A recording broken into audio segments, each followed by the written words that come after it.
நமக்கு இருந்த தாளந்தை நீங்க பயன்படுத்தாத பட்சத்தில் உங்கள் உள்ளதை எடுத்து, ஒரு சவுல் தனக்கு கொடுத்த அபிஷேகத்தை அவன் இழந்த புத்தீனமாய் செய்ததுனால அதை எடுத்து தாவீதிட்ட கொடுத்தாரு.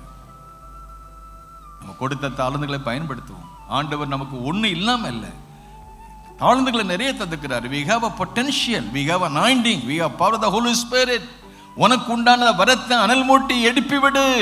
முப்பராகிய சங்கத்தார் உன் மேல கைகளை வச்சப்போ உனக்கு இருக்கிற வரத்தை தட்டி எழுப்பி விடு. ஒரு தேவ மனுஷன் சொல்றாரு, ஒருத்தரையும் ஆண்டவர் சும்மா வைக்க மாட்டாரு. உனக்கு ரட்சிப்பை வரமா கொடுக்கிறாரு, அபிஷேகத்தை வரமா கொடுக்கிறாரு, கிருபைகளை வரமா கொடுக்கிறாரு, தீர்க்கதரிசன வரங்களை கொடுக்கிறாரு. ஆண்டவர் எல்லாம் நிறைவா தர்றாரு. அதை பயன்படுத்து, அதை புதைச்சு வைக்காத. அதை நீ ஆண்டவருக்குன்னு பயன்படுத்துவானால் அது 30, 60, 100 பலன் கொடுக்கும்.